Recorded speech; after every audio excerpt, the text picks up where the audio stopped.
مهداة للشهيد.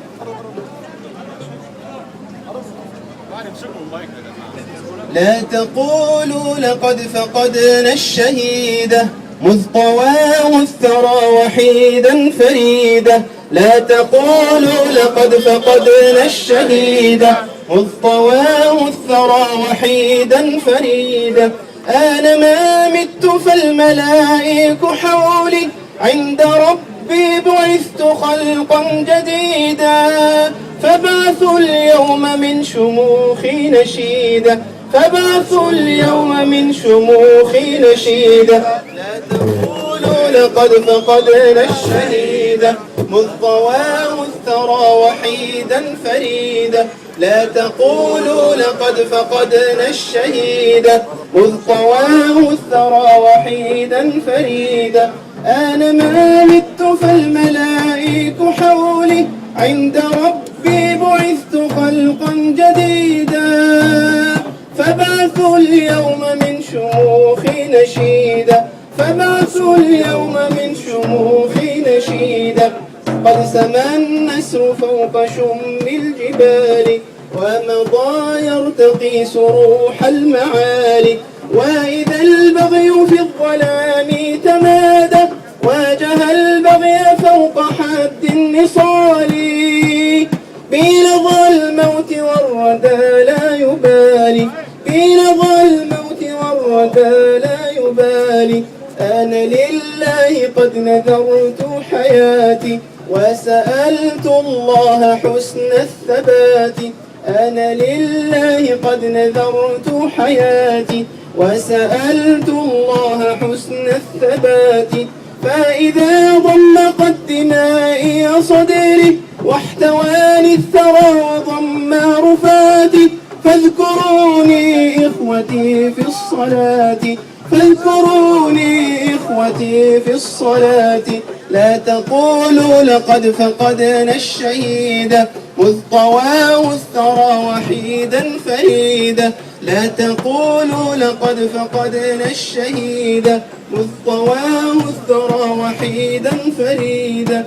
أنا ما مت فالملائك حولي عند ربي بعثت خلقا جديدا. فبعثوا اليوم من شموخي نشيدا. فبعثوا اليوم من شموخي نشيدا. شكرا لكم.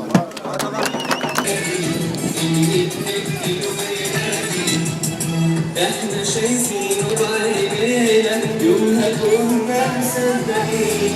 قلبي تتقطع ايدينا لو تمس المصريين.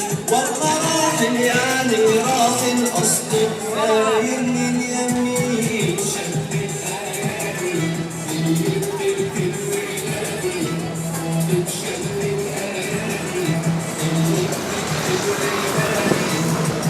ألف مليون تحية للمصاب ويا الشهيد. للي دمه وكل ثورة جاية من جديد. وعد من علينا مش هسيب حقك أكيد.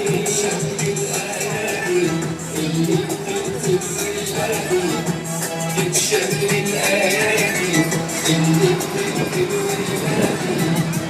تسلمي يا أحلى صبر يلي بينت الرجال. يلي بان فيك الثابت واللي ما بيعرف محال. بكرة هيوم شعبك إلا على وسلطان. بتشبك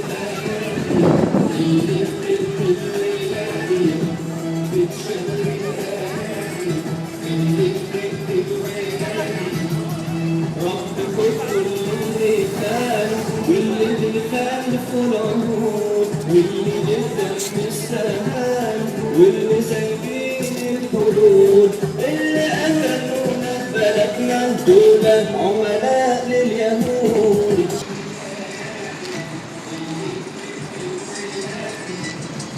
احنا شايفين وعينينا يومها كنا مصدقين. قلبي تتقطع ايدينا لو تمس المصريين.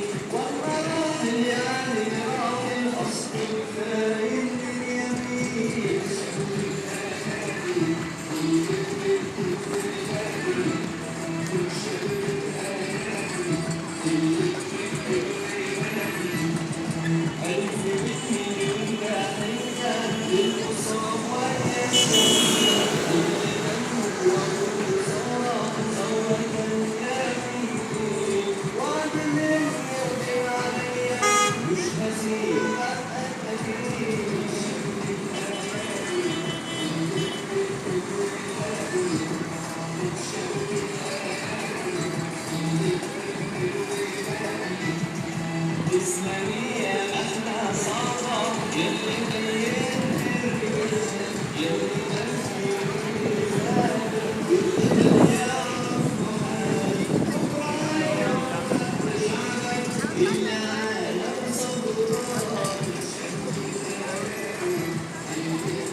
شغل الأيادي تسلمي يا محلى صهر يلي خيمت الرجال يلي بل في كل زمان طول في السفاح عمرك ابدا ما ترتاح عمرك ابدا ما ترتاح وانت ضاحي يا مغرور وانت ضاحي يا مغرور بكره يجي عليك الدور بكره يجي عليك الدور يا شفيق يا خلفان يا شفيق يا خلفان المصري حر ما يتهان المصري حر ما يتهان سامع مصري هناك بينادي سامع مصري هناك بينادي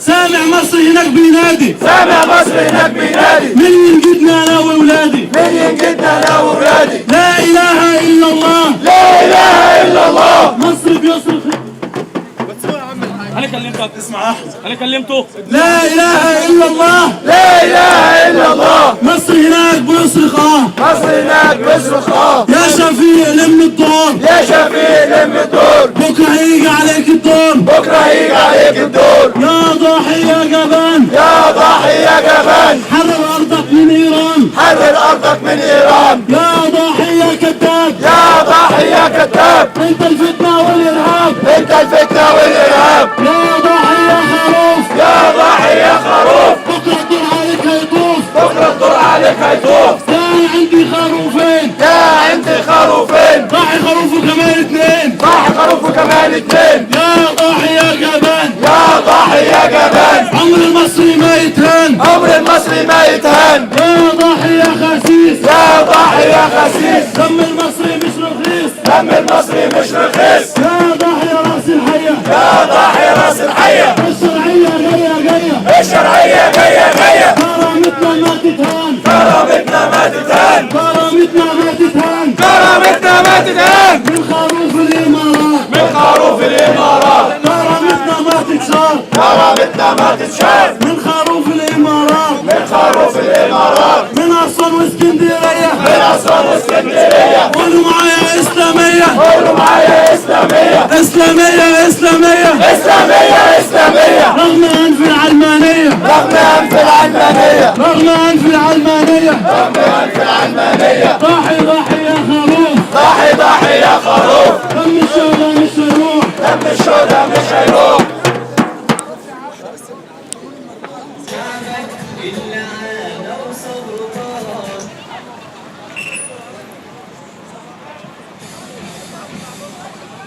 ثورة دي ولا انقلاب انقلاب انقلاب ثورة دي ولا انقلاب انقلاب انقلاب ثورة دي ولا انقلاب انقلاب انقلاب ثورة دي ولا انقلاب انقلاب انقلاب ثورة دي ولا انقلاب انقلاب انقلاب ثورة دي ولا انقلاب انقلاب انقلاب لما تنهي الانتخاب لما تبتدي الشباب لما تفتح السجون لما يرجع العذاب لما تقتل السجون لما تنزع الحجاب ثورة دي ولا انقلاب انقلاب انقلاب ثورة دي ولا انقلاب انقلاب انقلاب لما تضربني برصاص لما تحرمني القصاص لما تحدفني بداس لما تحرقني بداس لما تستقبل بلادي النظام ده للانتقاص ثورة دي ولا انقلاب انقلاب